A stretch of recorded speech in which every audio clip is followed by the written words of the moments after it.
Thinking about leaving your soul-sucking 9 to 5 job, one of the biggest struggles I see people, especially as women, face is the idea of having that safety net, that enticing perks and benefits, and listening to that head trash of what will people think if I leave. I totally get it, and I've been where you are. That's why I created a free guide to help you if you're thinking about putting in that notice. It's called Unlocking Your Exit Plan. Discover 5 things you need to do before leaving your 9 to 5. This guide is filled with worksheets and steps so you will have hand holding along the way. You can download your copy in the link in the show notes, and again, it's totally free. Now back to today's episode. Hey there, let's face it, today's internet world is so saturated and everyone is fighting for that number one spot to be visible. It is no longer about running ads and having thousands of people on your email list. It is about building relationships and networking with others to grow your business and become visible. Hi, my name is Candace. I'm a podcast launch strategist and I help service-based business owners develop and deliver their message to the world by using platforms like podcasting and bringing valuable content to those who need to hear what they have to say. Welcome to the Hello C.S. Dorsey podcast. Welcome back to another episode of the Hello C.S. Dorsey podcast. I have Carin on the podcast today. Hey, Carin, how are you doing? Hey, Candace. I'm so good. So good to be here. How are you? I'm fine. So can you tell everyone who you are and what you do? Yeah. So I am Carin. I am the founder of the Protea Co and Consulting, and I am all about communities that matter and affecting positive change. So I started this company to be able to consult with entrepreneurs and small business owners who are the ones that are in desperate need of a helping hand. And I love having the flexibility to be a mom and also serve these business owners. So having my own business was just kind of the right thing for me. Perfect. So let's talk about the inspiration behind starting your business. What was that like for you? Yeah, it was really interesting, actually. I've always thought about starting my own business, and I rolled around a few ideas over the years because I grew up with entrepreneurs. So my parents own their own business. My brother actually owns his own business, and my sister owns her own business. So we're kind of an entrepreneur family. So I don't know if you want to say it's in our blood, or maybe we're just, I don't know, too stubborn to work for somebody else. I don't know what our deal is, but we really, really like owning businesses apparently. So maybe we're just all glutton for punishment, but we really enjoy that process, of growing and developing something, and, the challenges and the excitement that go with that. So yeah, it's just always something I've thought about. But with this particular business, I was at a point where I was working for someone else and putting a lot of time and effort into someone else's business. I kept getting into this bad pattern where I would go in and I'd reform systems and retrain teams and do all of this, implementation. And then I'd either be really bored or just really unhappy, because there was only so much I could do as an employee. And so this was kind of born out of that frustration. And then also, wanting to be there for my kids and be a mom and be able to take them to activities and dance classes and soccer or whatever the case may be. I wanted to be present as a parent. So. Yeah, I think that's I don't know if this is a guy dream, like the husband's dream, but it's always the woman or the mom's dream to be there with their kids and work at the same time, because gone are the days where, women want to be career women and go out there and be like lawyers and doctors and different things like that. But now it definitely has shifted towards though women are now saying, okay, I want my career, but I want to be able to raise my own kids, Yeah. And I think it's a good shift. It's one that needed to happen. Kids need present parents. And, whether it's a mom or a dad or both, I'm a big fan of both. I think they really need present parents. And, we as women are starting to be more conscientious, I think, of that and go, hey, I want to have ambition. I want to grow. I want to be this person. But I think it's also really cool to be a mom. And motherhood needs to kind of reclaim that pedestal a little bit of being that awesome job that it is. Yes. So can you remember a time in your business or starting out where you had a hello moment? Oh my gosh. So many. Yeah. So I mean, one would be where I was first starting out, right? And I remember standing in the kitchen with my husband and just deeply unhappy. And he was like, would you just start that business already? That you, you know, he knew I had been like thinking about it for really 8 years. And so that was kind of my first hello moment. But moving down the road, I realized I actually started out in residential project management. And I was kind of going in and doing these projects. And I ended up consulting for a few businesses just because I knew them, like a friend of a friend or whatever had referred me, and I had this skill set. And so I kind of fell into it by accident.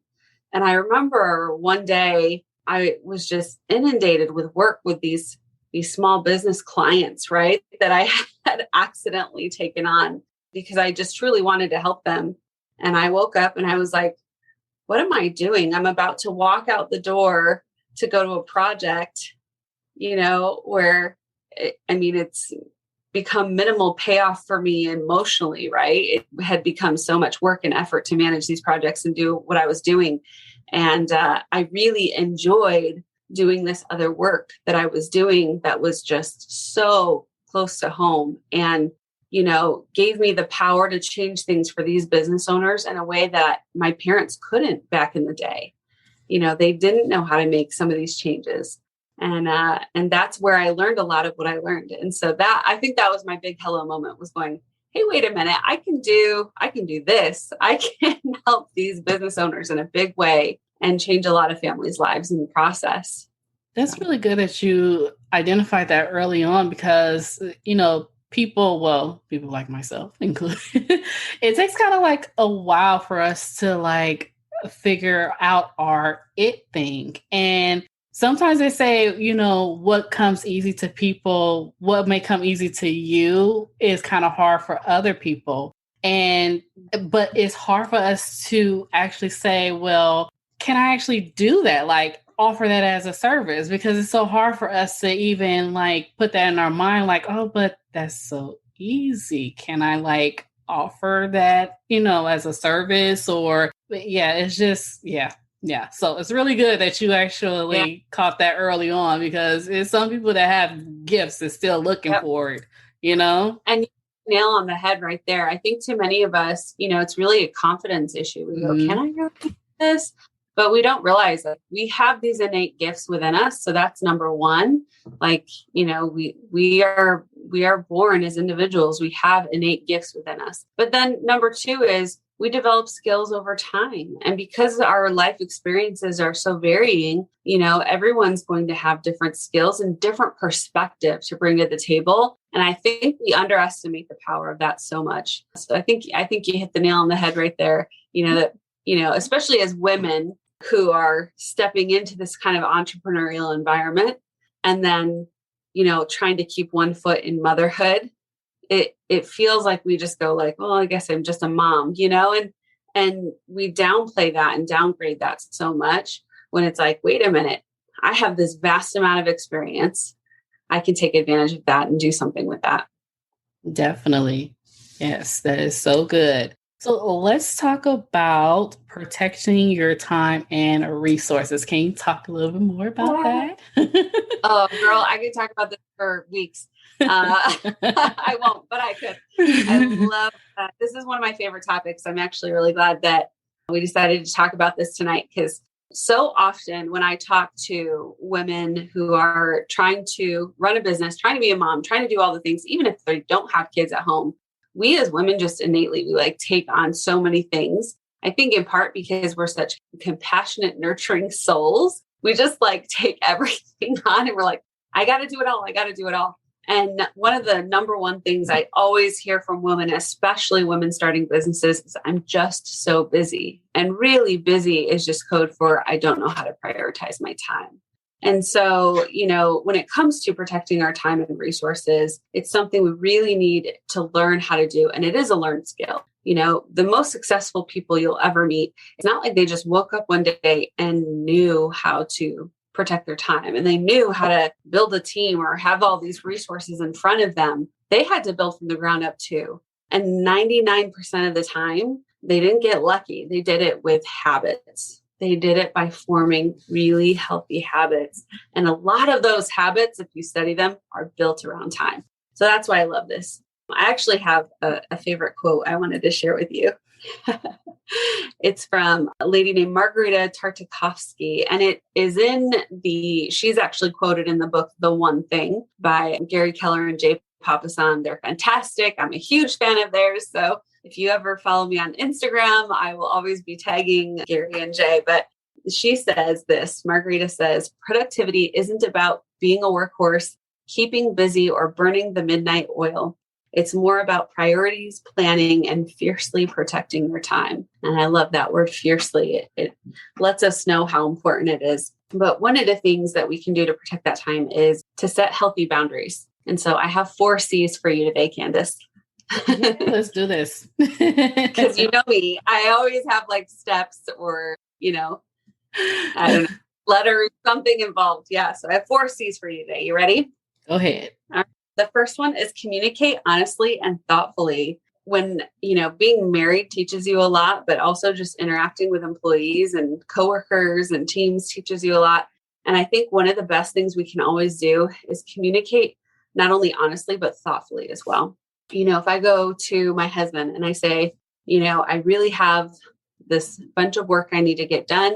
I need to prioritize that somehow. We can then have a conversation and work out what is his time, what is my time, how can he share that burden of, maybe taking the kids or doing different things so that I can have this time bubble that I really need to tackle this project that's a priority for me. Same thing within your teams. If you're working a day job and, or you have your own team, setting those boundaries of, hey, from this time to this time, I'm working on my one thing, or I'm working on this project that's a priority for me. I really need to be uninterrupted during that time, right? I tell my kids all the time, if you're not on fire or somebody's not bleeding, we're okay. You can handle this 30-minute portion of time without me. And it sounds funny, right? But the reality is when you're dealing with kids or adults, it's so tempting to knock on that door, but it's also very confidence building for them to go, I can't time. So now I have to get my wheels turning on, well, what do I think I should do? What do I think I can do to solve this problem or to, answer this question or to, work through this project on my own? And it really helps them have autonomy with what they're doing and build confidence in your team members or within your family as well. So I think that's number 1 is just communication. Number 2 is create a focused environment. Not everybody is like me, and I realize that. But for me, I'm a very visual person. So if I have the wrong things out in the room, it will become a distraction to me. Different people work different ways. So I would say pay attention to how you work. Pay attention to when you feel truly focused. What does that environment look like? What does it feel like? What does it smell like? Sometimes, throwing a little bit of essential oil in my diffuser will help get my brainwaves turning. Having my plants. I love live plants in an office. There is some studies that show that they produce oxygen and all this stuff, and they think that increases productivity. But the bottom line is live plants are great. Plants make you happy. So live plants are good. But you really have to figure out what works for you. When do you feel focused and how can you recreate that in your work environment? So that's number 2. So we've got communication, creating a focused environment. Number 3 is center around your purpose. So a lot of people get sidetracked because they're trying to bite off more than they can chew. And then they forget that it's not in line with their purpose. And we'll talk about defining your purpose a little bit. But the bottom line is, if it's not in line with my purpose, then it needs to fall off. And I need to be okay with that. Whether it's my purpose as a mom or my purpose within my business, maybe it's my purpose as a daughter of God.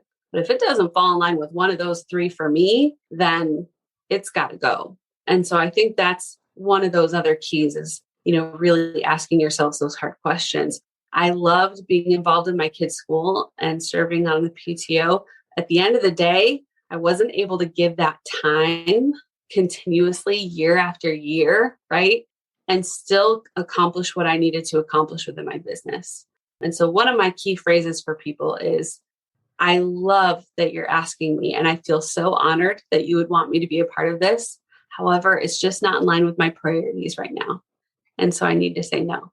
I want people to know that I love being asked, right? That it's an honor to be asked to be a part of their project.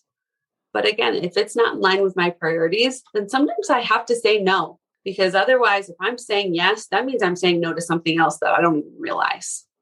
Every time we say a yes, there's a no somewhere else, whether we realize it or not. So I think that's really important as well. And then my fourth one for you tonight, Candace, is collaborate for accountability. And you and I know this one all too well. Accountability partners are the best thing in the history of the small business world, especially when you're a solopreneur or you're just starting out or you have a small team. It can be difficult to be the leader when you're figuring out how to lead. Man, having an accountability partner is a tremendous, tremendous blessing. And having someone who gets it, right? Like I can talk to my husband all day long. Bottom line is he doesn't run a business. He doesn't own a business. He doesn't get it. So as much as he wants to get it and he tries to understand me and he's compassionate with my mission and my focus, he's not always in it with me. And sometimes you need that person who gets it to bounce ideas off of and to hold you accountable. When I say, hey, these are my 3 goals for the week, or this is my one big goal for the week, I know that you're going to come back and ask me, hey, how did we do on this? And I think that's really important when you're starting out. Yes, definitely. I do ask. What's going on with this? What are you doing with this? Have you done this? I love it. I love it. You keep on track. Yes. So for those of you out there that's wondering, what the heck are they talking about? So Carin and I are accountability buddies, and we do meet and we talk about our goals, our business. And we've been doing this since, I would say, 1 year and 6 months now, almost. Yeah. I was like January, February before COVID hit. So about a year and a half now. Yeah. And it has exactly. It has been beneficial because, for me, I have definitely got rid of a lot of things that I didn't like doing, or I felt like I'm just doing too much, and kind of like, talking to Carin about that, and then trying one thing and say, okay, I like this, but then this is what's wrong with it. And then, letting her know, and then she give me the feedback on it. And then I make the decision, okay, do I want to get rid of it or not? And then I just move on to the next. A lot of people like, you dibble dabble, you pick one thing, but that's not necessarily true. And that's, even though I know I make Carin crazy. I know she's probably like, this girl needs to figure out one thing that she needs to do and she needs to stick with it. But that's just not me. And she understands that. She gets it. She completely gets it. And same way with her, like, she's like, I really want to do XYZ online. And I'm like, girl, you are killing it in your community. You need to just stick with your community. And she does it. And she's doing really good in that area. So that's what, that's what having an accountability partner is all about. Hey there, are you looking to start a podcast without the tech overwhelm? Let me guess, you probably searched on Google and YouTube on how to get started, but the instructions and video left you feeling like, huh? Well, look no further, because I have a free guide on how to jumpstart your podcast without the complex tech talk. Head on over to hellociasdorsey.com/JSP. Again, it's hellociasdorsey.com/JSP. In this free guide, you will get a get started questionnaire, a list of resources, an outline for your show notes, a plan your podcast calendar, a schedule for your episodes, and a podcast checklist. Head on over to hellociasdorsey.com/JSP and download it now. I cannot wait to listen to your first episode. I think especially in the day and age that we're living in, with all the technology and all these resources at our fingertips, we get inundated with information. And as a solopreneur, especially, and as any entrepreneur, when you're looking for information on how to run a business and how to do things, there are multiple answers to every question you have. And it's really hard to sift through all of that information and figure out what's right for you. But when you have somebody that can help you stay on track as you maybe try this method and see if that works and go back and analyze it, you have somebody to bounce that off with. It's so valuable. And it helps, keep you on track, especially when you're someone like Candace and you want to tackle several different things, right? You're like, I'm passionate about this podcast. I'm passionate about this. I'm excited about your new mastermind coming up. I know it's in beta, so hopefully that'll be an announcement later for all you listeners out there. But I love that you have these varying passions, but you're also so purpose driven, and you never forget that. And I think that's where accountability kind of comes in as well, as we go back to what's the purpose. And that's so valuable. So communicate, create focused environment, center around your purpose, and collaborate for accountability. Those are my 4 C's for you tonight. Awesome. I love it. And this is your framework. We're just going to call it your framework. Yeah. Your 4C framework.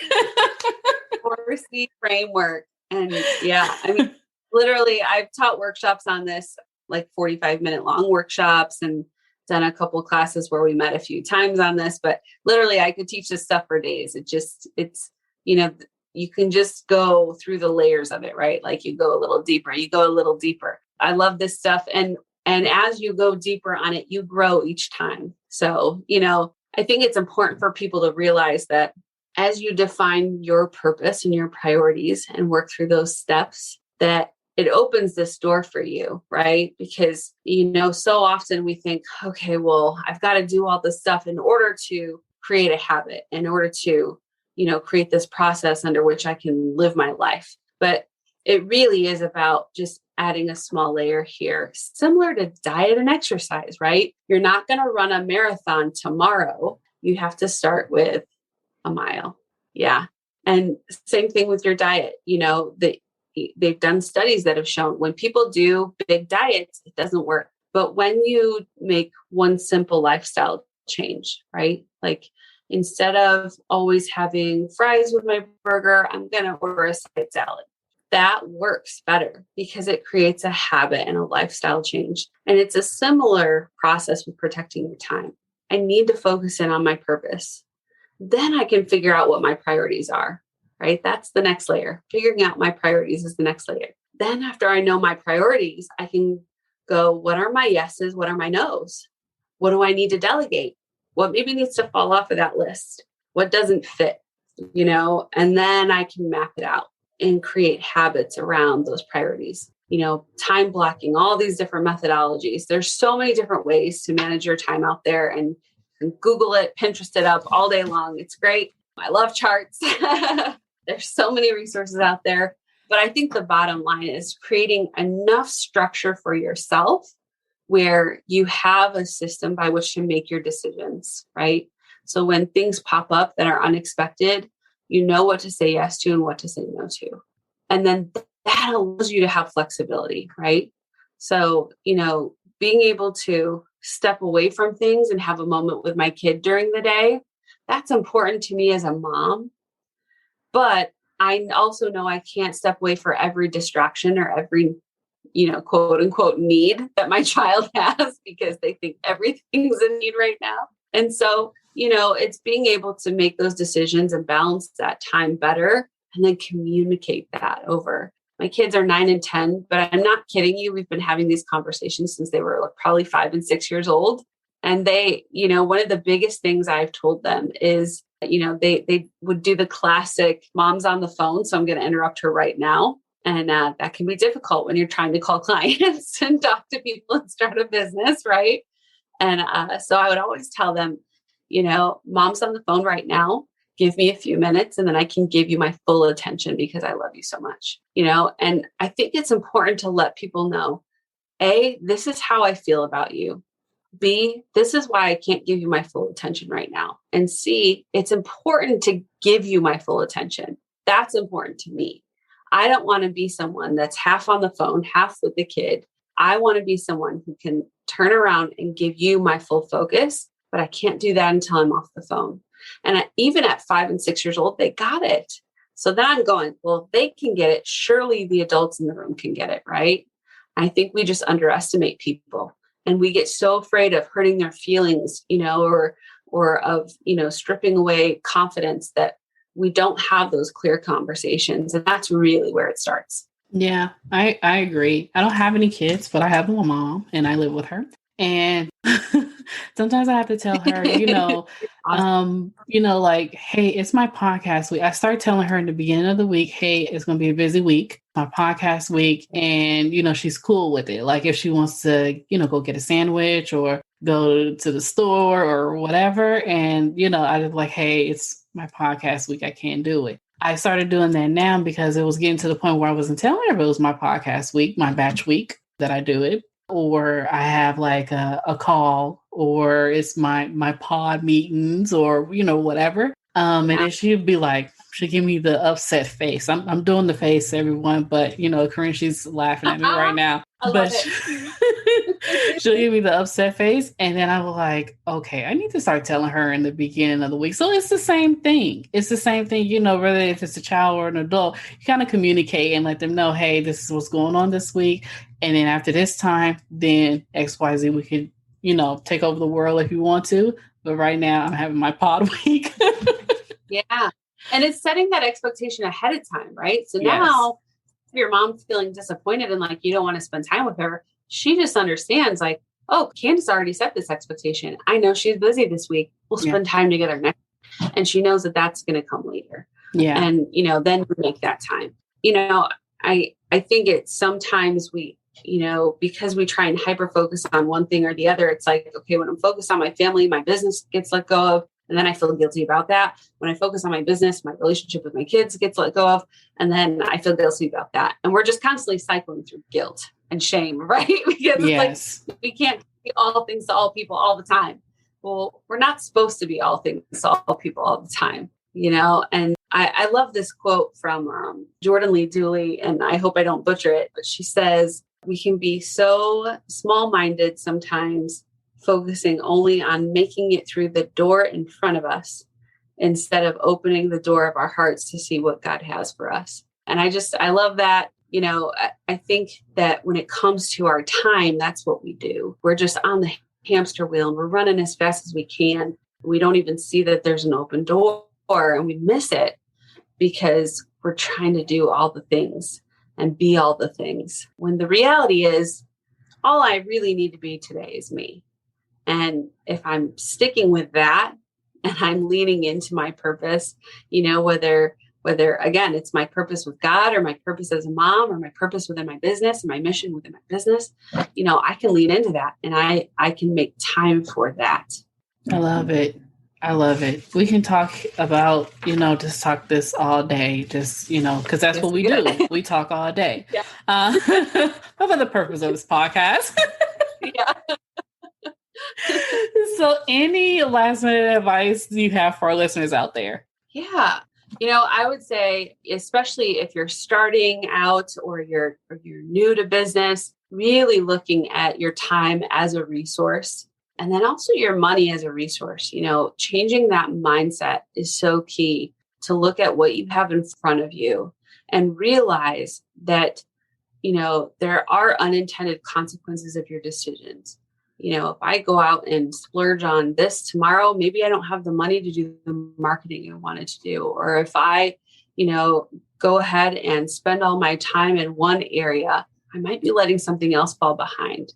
There's going to be so many decisions in your business. But if you can create a structure by which to make those decisions and to have information that you're making them based on, that is really the key to being a business owner, right?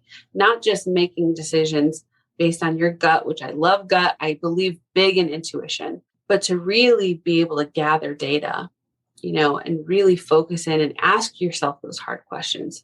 How am I spending my time? What's working? What's not working? And it's okay that something's not working. I don't need to shame myself about that. I don't need to feel guilty about that. But to really ask myself those hard questions and have that conversation with myself, so, so, so important. I love it. Yeah, I need to have a conversation with myself at the end of the week. Yeah. I always do. Yes. And then I have a conversation with you. Yeah. I know, right? Oh my goodness. So where can everyone find you? Yeah, so I am on Facebook or Instagram. And so on Instagram, I am at Protea_consulting. On Facebook, it is the Protea Co Consulting. So yeah, either of those places is great.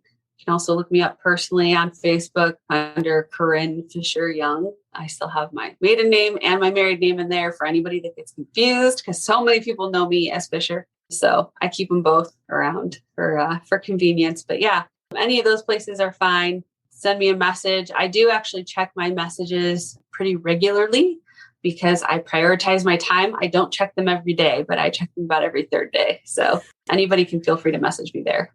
Awesome. And you do have a free consultation, right? For our Yes, listeners? I have a challenge going on right now, a goal setting challenge, right? Because so often we keep seeing this like hashtag goals and people are using it like this just out there phrase. And so encouraging people to set a lot of goals right now. And so if you tag at Protea_consulting on Instagram and then use the hashtag goal setting with Carin, I will enter you in a contest to win a free consultation with me. It's going to be intense. It'll be a 3-hour session, 3 hours, one-on-one. Yeah. So we're going to get a lot done. Oh my goodness. Yeah. Yeah. So often people are like, I love this conversation, but I wish we could do more when I do the 1 hours. And so this one's a big one. It's going to be a 3-hour consulting session. If we need to break it up into 2, we can, but it's going to be all about mapping out your goals based on your priorities. So I love it. I love it. Yes, yes, yes. I am going to enter. All right, everyone. You guys do it too, but awesome. I'm going to do it too. Awesome. Well, Carin, thank you so much for being on the podcast today. I enjoyed it. Yes, I always enjoy our chats. Thanks, Candace. Did you like today's episode? I hope you did. Join me next week for more valuable bombs, tips, and tricks on how to grow your business by taking action. If you like this podcast, subscribe and leave us a review, or take a snapshot of this episode and tag me on Instagram at csdorsey_hello. We would love to hear from you.